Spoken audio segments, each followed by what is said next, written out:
Some betrayals are personal. A woman who stops loving you, a friend who walks away, a family that grows cold. Those betrayals hurt, but at least you understand them. What happened to Reginald Thornton was something different. It was calculated. It was professional. It was revenge dressed as romance, and it wore that disguise so perfectly that he never once suspected the real enemy until the damage was already done. 74 years old, retired businessman from San Francisco, $495,000 gone, a business destroyed, and the woman he trusted most was never on his side at all. She was working for the man who hated him most. The morning I found out who Sunny Reyes actually was, I was sitting in a hotel room in Makati with a cup of coffee that had gone cold and a phone call I'd just ended with my attorney back in San Francisco. I sat there for a long time after I put the phone down. Maybe 15 minutes, maybe more. I wasn't crying, I wasn't angry. I was just sitting there with the particular kind of stillness that comes when something you thought was one thing turns out to be a completely different thing, and the adjustment is so large that your body doesn't quite know what to do with it. Sunny had been working for Dale Ferris, the man I had spent 11 years competing against in the commercial property development sector in the Bay Area. The man who had tried to outbid me on 3 separate projects in the last decade and lost all 3.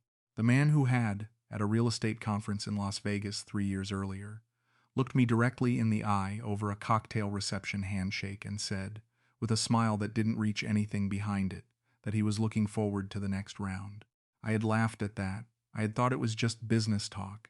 The competitive bravado of a man who had not yet beaten me at something and had not yet accepted that he wasn't going to.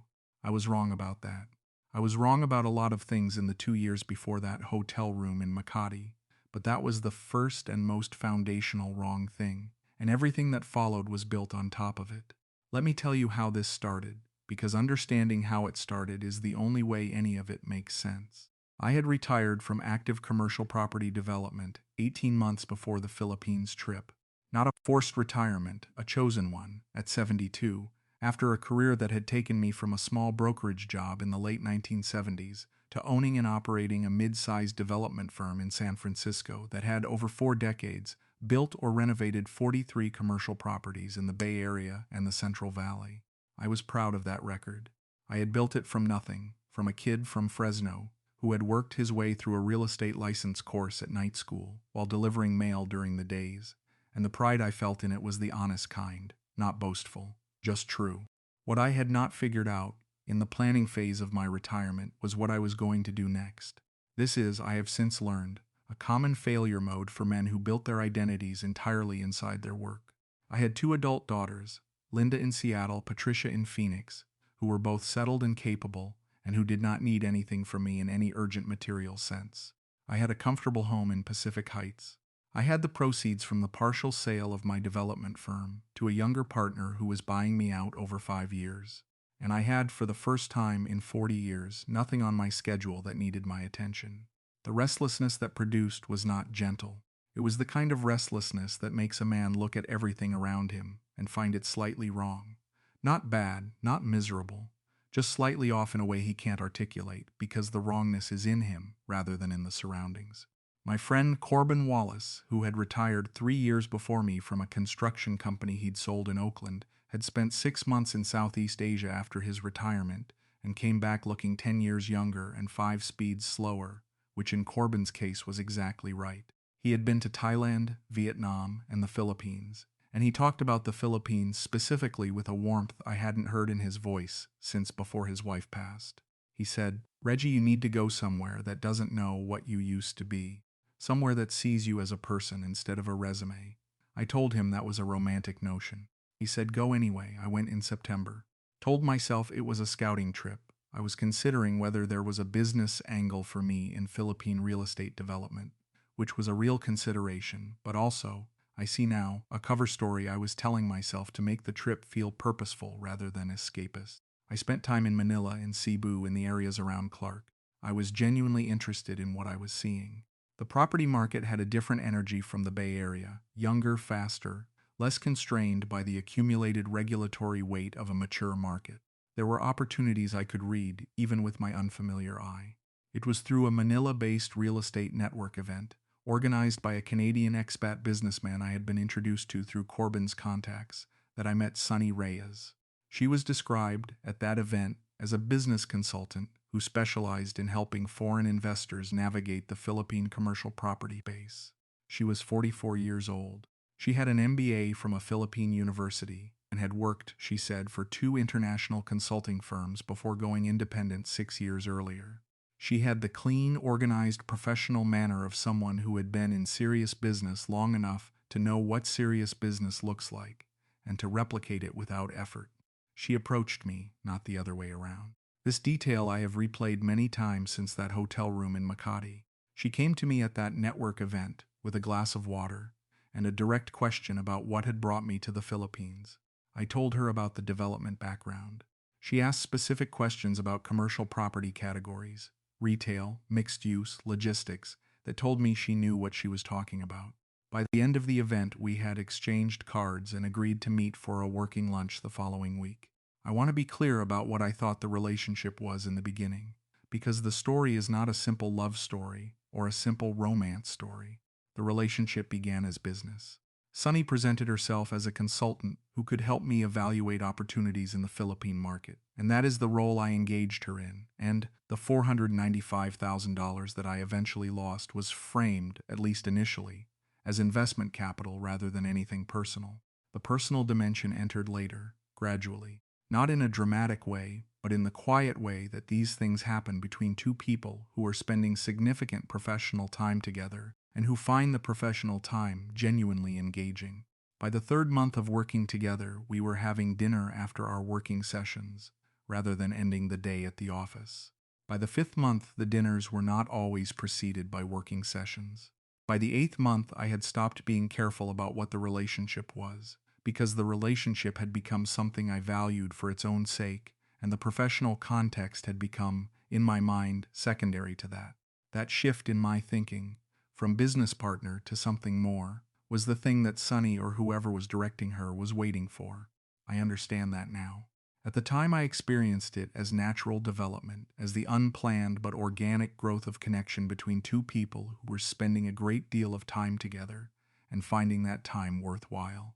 Looking back, the timing of when the professional relationship softened into something warmer, and what information she was extracting from me during the professional phase that preceded it, tells a different story. In those first 8 months, Sunny and I had detailed conversations about my business history, my development methodology, my financial structure, my competitive positioning in the Bay Area market. These were presented as necessary background for her consultancy work. She needed to understand my professional context to advise me on Philippine opportunities that would suit my approach. I gave her that information without reservation because I had no reason to reserve it. She was my business consultant. Consultants need information. That is the entire premise of the engagement. What I was giving her, in those detailed professional conversations, was everything Dale Ferris would have wanted to know. My cost modeling approach on development projects. My financing structure, specifically the way I used bridge loans and the particular banks I worked with. My risk tolerance on speculative land acquisition. The projects I had passed on and why, which told as much about my strategic thinking as the ones I had taken. My planned next phase after the buyout period with my San Francisco partner concluded. Everything a competitor would need to anticipate my moves and position against them. Corbin came to visit me in Manila in the 4th month. He had been tracking my updates with the mix of amusement and mild concern that good friends bring to situations they can see more clearly than you can. He had dinner with Sunny and me one evening, and afterward, when Sunny had gone home and he and I were finishing a drink at the hotel bar, he said, "She's very good at asking questions." I said she was good at her job. He said, "That's one way to put it." I said, "What did he mean?" He said, "Just an observation, Reggie. She asks a lot of very specific business questions for a consultant who's supposed to be advising you on Philippine investments." I said it was standard due diligence on my background. He said, "Maybe." Then he said, "What do you know about her clients?" I said I knew she had several foreign investor clients in addition to me. He said, "Have you spoken to any of them?" I said, "No." He said, "Might be worth it." I did not follow up on that. Not right away. Not until it was far too late for the following up to matter. The first substantial investment came at the 6-month mark. Sunny had been building toward it through a series of smaller recommendations. Site visits to properties she said had potential, Introductions to developers, she said, were reliable. A small exploratory land option in Bulacan for $35,000 that I took as a low-risk way of learning the market. The Bulacan option had the documentation of a legitimate transaction, and a Filipino lawyer I had engaged independently, a point in my favor, though ultimately insufficient, had reviewed it and raised no red flags. The first substantial investment was a mixed-use development site in the Clark-Freeport zone, a joint venture structure with Sunny's consultancy firm as the local partner vehicle and me as the foreign capital investor. The site had genuine potential. I could read a good site that was 40 years of professional instinct, and this one was genuinely well-positioned. The amount I was being asked to commit was $180,000. I reviewed the project documentation, engaged my lawyer to check the title and the JV agreement structure, asked Sunny several pointed questions about the developer's track record, and committed the capital over 2 payments. The second substantial commitment came 3 months later, a logistic facility development in the Laguna area outside Manila. Another JV structure, different developer, similar profile, $155,000. By this point, I was moving faster than I should have been. The professional relationship had been softened by the personal one in ways that reduced my default skepticism, and my lawyer's review was less thorough than it had been for the first commitment, because I had stopped treating it as a formal due diligence process and started treating it as a box-checking exercise. The third commitment was the largest and the most damaging, and the one that, in retrospect, shows most clearly that I was not operating with the full professional caution that 40 years of development work should have produced. A portfolio acquisition, 3 commercial sites, bundled together, offered at what Sunny said was a distressed price because the Philippine seller was dealing with a personal liquidity crisis and needed to close quickly. The bundle price was $160,000. The time pressure was real, or appeared to be. The documentation review I authorized was inadequate for the commitment size. I transferred the money in parts over 10 days. Total committed across the 3 investments, $495,000. I held paper documentation for all of it. I had a lawyer who had reviewed portions of it. I had Sunny's professional word on all of it. And I had at this point a relationship with Sunny that had moved well past the professional register, and that I was protecting in the same way I had been protecting my other assumptions. Not by examining them closely, but by not examining them at all. The first sign that something was structurally wrong came not from Sunny, but from San Francisco. My development partner back home, the man who was buying out my share of the firm over the 5-year period, called me in a state of controlled alarm in the 9th month of my time in Manila. He said he had been approached by Dale Ferris. Not approached about purchasing anything, not approached about a deal or a partnership, approached about information. Ferris had apparently presented himself to my partner with detailed knowledge of the firm's current project pipeline, our financing arrangements with 2 specific bridge lenders, and our planned acquisition strategy for the 18 months following the completion of my buyout. Information that should not have been available to him. Information that was accurate, my partner said, to a degree of specificity that couldn't have come from industry gossip or public filings. I asked my partner how Ferris could have obtained that level of detail. My partner said he didn't know, and that was why he was calling me. He said, "Reggie, someone close to you has been talking." I told him I would look into it. I put the phone down and I sat for a while with the call. I thought about who close to me had access to that level of operational detail. There was my partner himself. I eliminated him immediately. There was no reason, and the concern came from him. There was my attorney in San Francisco. There was Corbin, who knew the shape of my business from friendship but not the operational specifics. And there was Sunny, who had been asking precise and detailed questions about exactly that kind of operational information for 9 months. I did not immediately go to the conclusion that the Corbin had pointed at 4 months earlier. I want to be honest about that.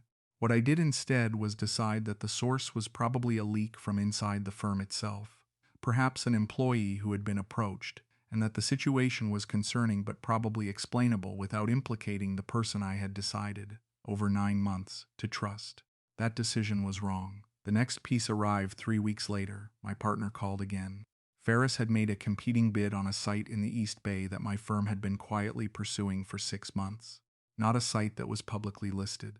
A site where our interest was known only to the broker, our partner, and people we had specifically briefed on the acquisition strategy. Ferris's bid was not only in the right location, It was at a price point that suggested he knew our number, or at least our range, with a precision that required inside information. I told my partner I was coming back to San Francisco. I flew back in the 10th month of my time in Manila. I did not tell Sunny I was going in advance. I told her after I had booked the flight, and I said I had a business matter to address and would be back within 3 weeks. She said she understood. She said she hoped everything was all right. Her voice on the phone was the same as it always was, warm, unhurried, entirely itself. I told her it was a routine matter and I would be in touch. In San Francisco, my attorney and I spent 4 days going through what had been shared with Ferris and working backwards from that to identify the source. It was careful, methodical work, the kind I understood well from 4 decades of business where information security had always mattered. What we identified was a pattern. The information Ferris had was current. It reflected the state of the firm as of recent months, not old background that might have leaked from any number of directions over time. It was detailed in ways that required professional briefing rather than casual conversation. And it tracked, when I laid it against my own records of what I had shared and with whom, to one specific set of conversations. The conversations I had had with Sunny. I called my attorney in Manila, not my San Francisco attorney, but the Filipino lawyer I had engaged locally. I told him I needed a background investigation on Sunny Reyes, her consultancy firm, her actual client roster, and any business connections she had to a company called Ferris Pacific Holdings, which was the entity under which Dale Ferris operated his California-based development business. I told him I needed it fast and I needed it thorough. He came back to me in 8 days. Sunny Reyes's consulting firm had, in its corporate filing records, a historical client relationship with an entity registered in the Cayman Islands that functioned as a subsidiary vehicle for Ferris Pacific Holdings. The relationship had begun approximately 4 months before the Manila network event where I had met her. The filing was not designed to be invisible. It was a routine corporate relationship disclosure, but it was not something that would have surfaced in any ordinary background check on a consultant. It required looking at the second and third layers of the corporate registry, which I had not done before engaging her. My Manila attorney said carefully, "Mr. Thornton, I cannot confirm the nature of the relationship or what services were provided. What I can confirm is that this entity connection exists." I told him I understood. I sat with that finding in the San Francisco apartment for a full day before I did anything with it. I went through the timeline. I thought about the meetings with Sunny, the questions she had asked, the information I had given her. I thought about Corbin's observation at that hotel bar. She asks a lot of very specific business questions for a consultant who's supposed to be advising you on Philippine investments. I thought about what Dale Ferris had said at that Las Vegas conference handshake, looking forward to the next round. He had not been talking about competition in the Bay Area property market, or he had been talking about it, but he had already decided what the next round was going to look like. He had found someone who could get close to me. He had sent her in as a business consultant, because that was the role that would produce the most detailed and useful information. He had waited for the information to accumulate, for the relationship to soften my alertness, and then he had used what she had gathered to position against my firm with a specificity that legitimate competitive intelligence could never have produced. The $495,000 I had committed to the Philippine investments was a secondary element of the plan. I have thought about this, and I believe the investment structure served 2 purposes. First, it created a financial relationship that justified the depth of information sharing. You share operational details with people you are in business with, and the investment structure gave Sunny a legitimate professional reason to know what she needed to know. Second, it created a loss that would distract me and drain resources during the period when Ferris was moving against my firm. Not the main attack, the opening diversionary strike. The main attack was the information he had gathered and the use he was making of it. The East Bay site he had outbid us on was lost. We withdrew from that competition once we understood how he had positioned. But the real damage was in what he did with the financing intelligence. He had gone, apparently, to one of the 2 bridge lenders I used for development projects and provided them with a detailed analysis of what he claimed were risk factors in my firm's current portfolio positioning. The analysis was sophisticated. It required the kind of inside knowledge Sunny had supplied, and the lender, after an internal review, had tightened the terms of my credit facility in a way that constrained the firm's ability to pursue 3 planned acquisitions simultaneously. That constraint had a cascading effect. One of the 3 acquisitions fell through because we couldn't move fast enough. A second one we completed on worse terms than planned because we had to restructure the financing. The third one we passed on entirely. The aggregate impact on the firm's projected value over the next 2 years of the buyout period was my attorney's estimate, and it was a careful conservative estimate of approximately $1.2 million in reduced value. The $495,000 in Philippine investments that had never been what Sunny said they were added to a total picture that I would rather not have been the subject of. I came back to Manila to confront Sunny directly. My San Francisco attorney advised against it. He said there was nothing to be gained and potentially evidence to be compromised. I told him I understood, and I went anyway. I asked her to meet me for coffee at the hotel where I was staying. She came without apparent hesitation, which itself told me something. A person who knew the confrontation was coming and had nothing to hide would have been anxious. A person who knew the confrontation was coming and had already exited the useful phase of the engagement would have been calm. She was calm. I put the corporate filing in front of her on the table, not dramatically. I placed it face up where she could read it, and I watched her face. She looked at it for a long time. Then she looked at me. She said, "I can explain the corporate relationship." I said, "I'd like to hear that." She said, "The Ferris entity engaged my consultancy for market research in the Philippine space 2 years ago. It was a short engagement. I had no knowledge of your prior relationship with Mr. Ferris or of any competitive dynamic between you."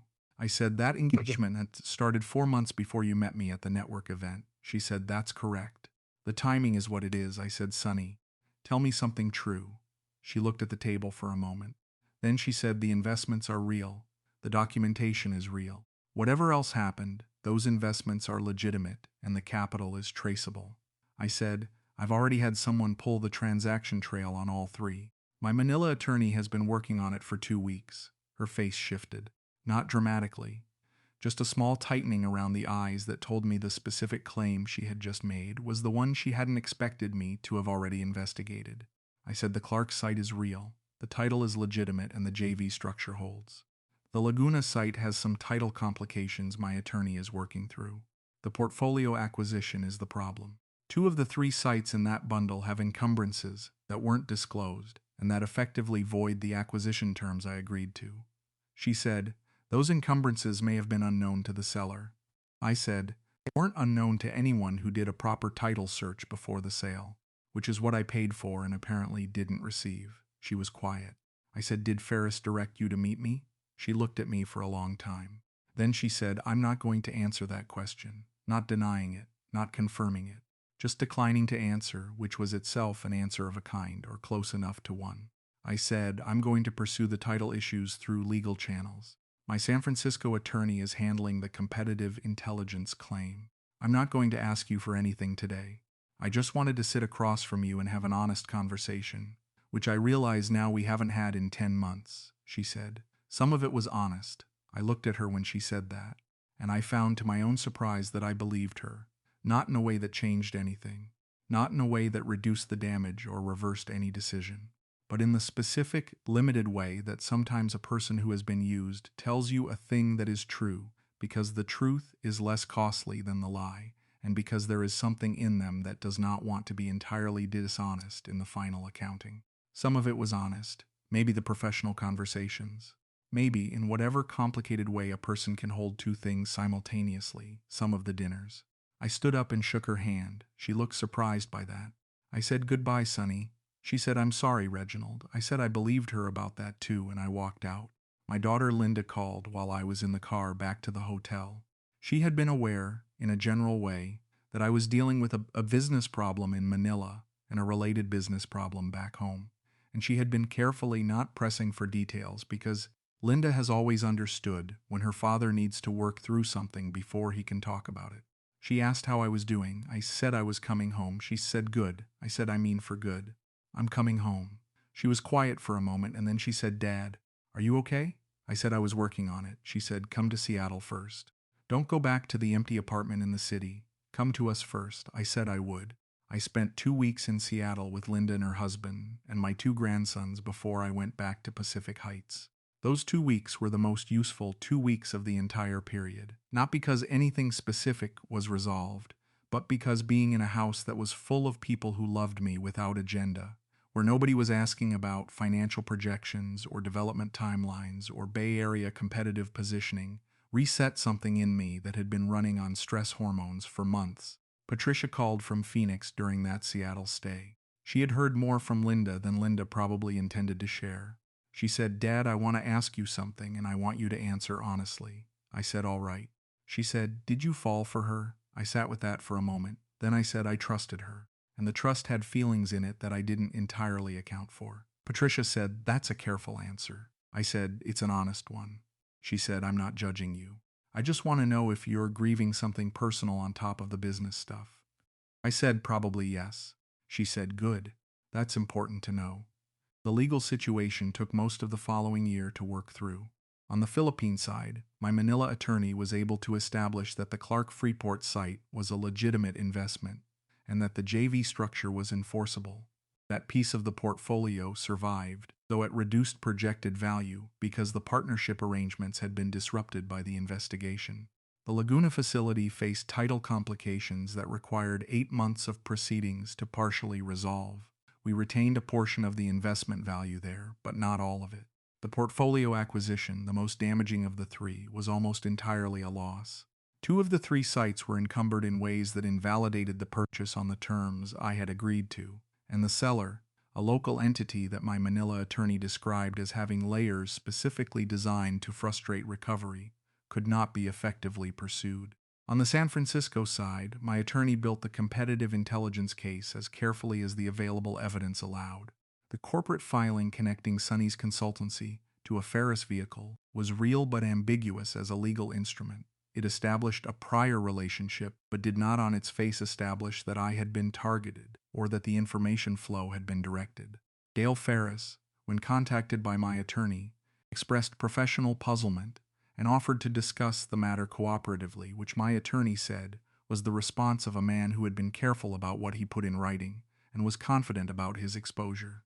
The bridge lender situation was addressed through a direct conversation with the bank's relationship team and a restructuring that restored most of the credit facility terms, though the months of constraint had already allowed the 2 acquisition losses to occur.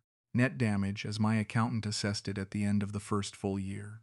The $495,000 in Philippine investments, reduced to approximately $180,000 recoverable after the legal process worked through, representing a net loss of $315,000, plus the estimated $1.2 million in firm value reduction from the competitive intelligence impact, plus legal costs across both jurisdictions. The total was a number I have accepted and moved past, in the way you move past a number that is fixed and cannot be recovered by continued attention to it.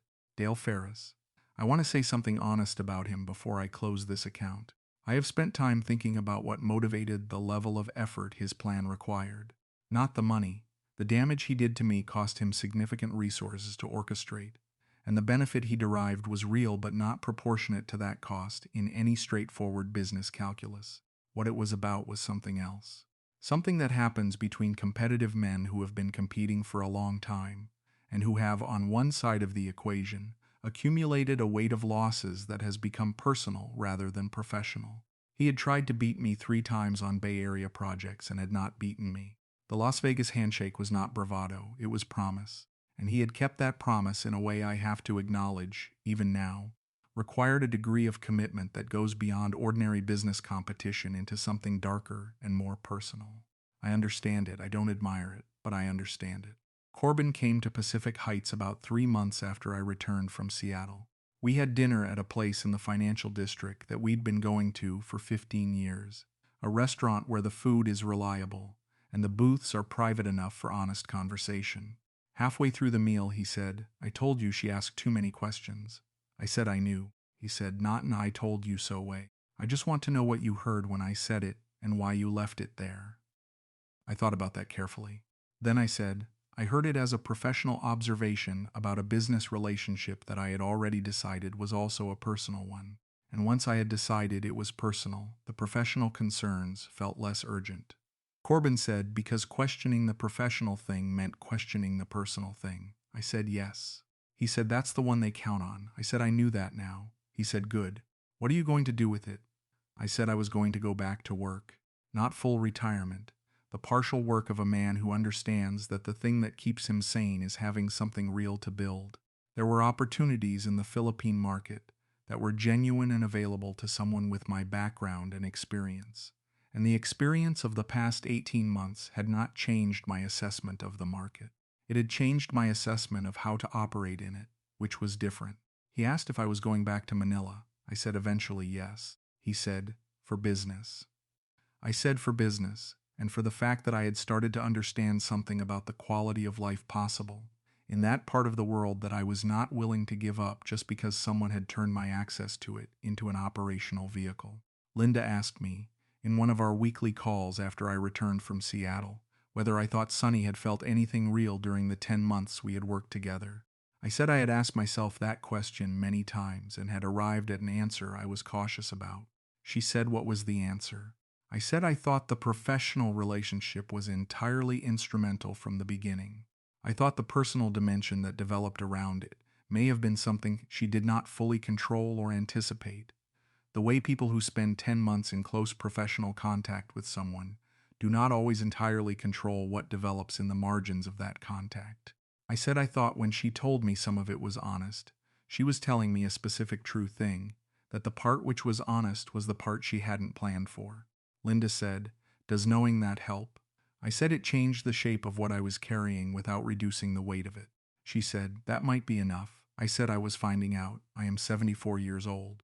I have been in the business of building things since I was in my 20s, and I have learned, through 40+ years of doing it, that the things worth building take longer than you plan for, and cost more than you budget, and produce results that are different in shape from what you imagined when you started. The Philippine venture is going to be one of those.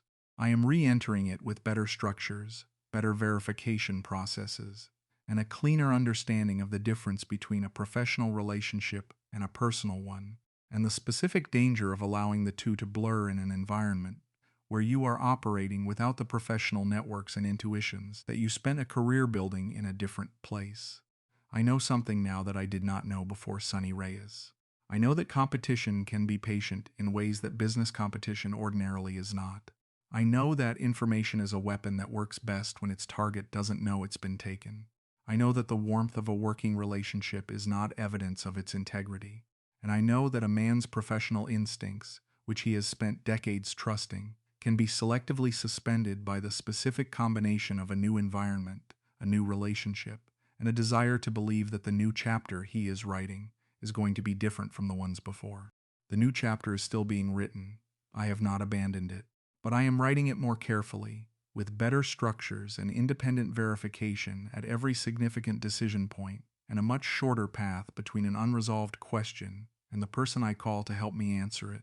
The San Francisco partner is buying out my remaining share on the original timeline. The firm survived the Ferris disruption, damaged but intact. The Clark Freeport site in the Philippines is in a managed holding pattern, while a new JV partnership is structured. Corbin thinks I should look at the Visayas for the next phase.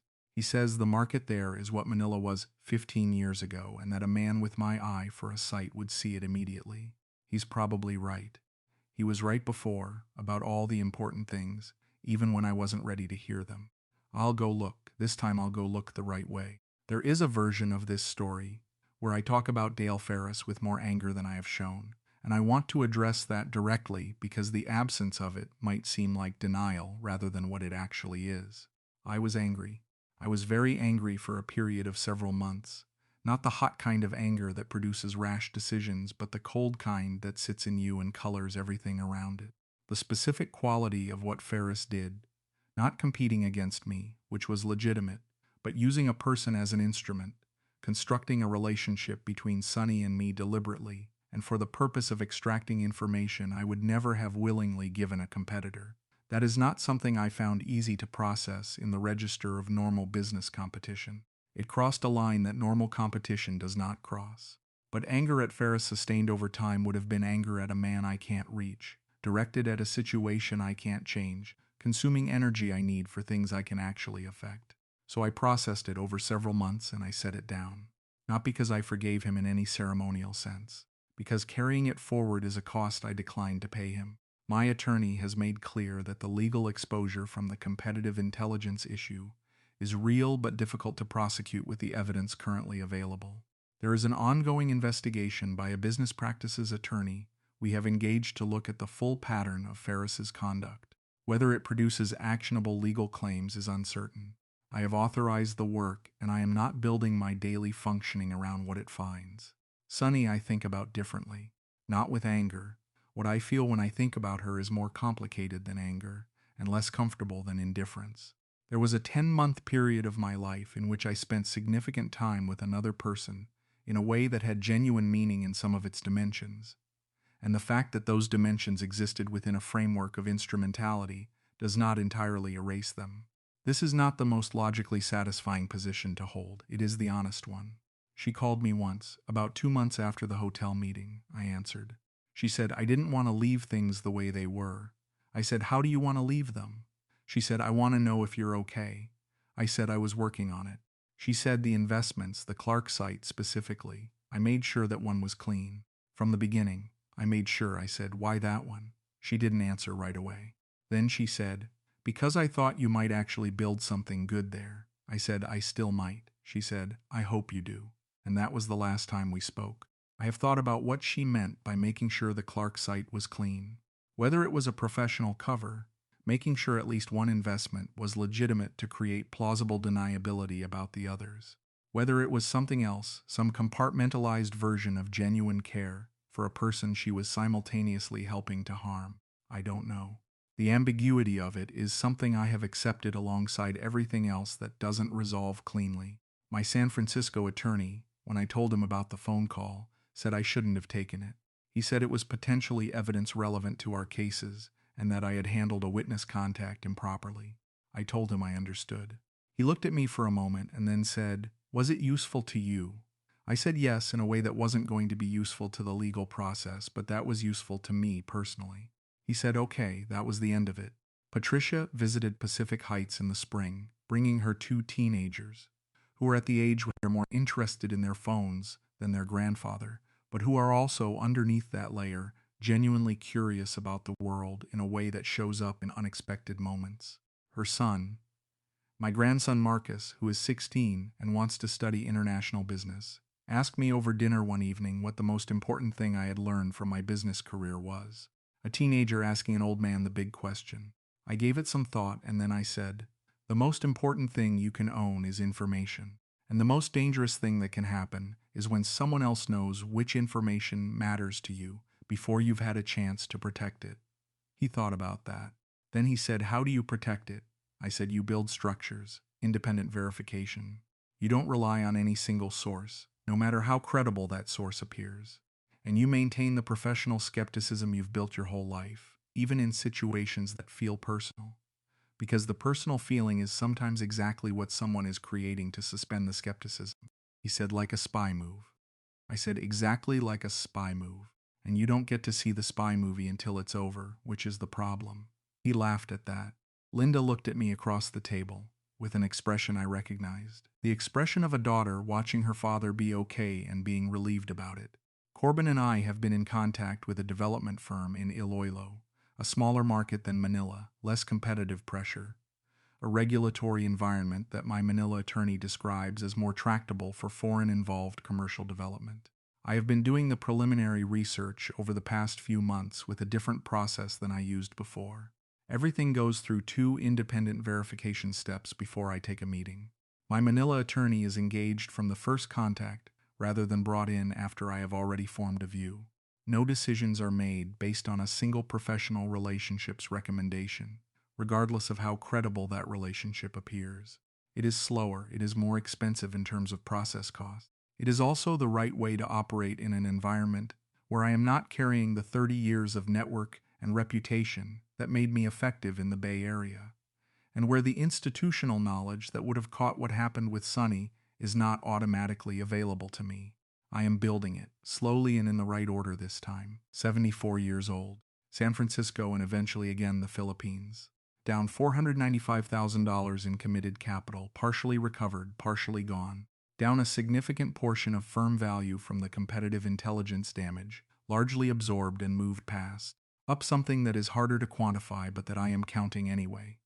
A specific clarity about the relationship between professional judgment and personal feeling, and the specific danger of letting one suspend the other at exactly the moment when you are furthest from home and operating in the least familiar terrain. That clarity cost more than I would have chosen to pay for it. It is also, now that I have it, something I am not willing to give back. The next project is a real one, in a real market, with the right structures and the right people verified the right way. When it is built, I will have built it properly, which is the only way I have ever known how to build anything that was worth the building. That is where I am. That is the whole story. And if you are reading this because you are considering something similar, a new market, a new country, a new relationship that has the texture of professional and the warmth of personal, I want to leave you with the one thing I know with the most certainty from the other side of all of it. The structures matter more than the feelings. Build the structures first. Let the feelings find their place after the structures are in place. The structures protect the feelings too, in the end. Because a relationship that can only survive without scrutiny is not a relationship that should survive. Build the structures, verify everything. And if someone you are working with asks you questions that are more specific than the work requires, stop. Ask yourself what they are building with those answers. Because it might not be what they told you they were building. It might be something else entirely.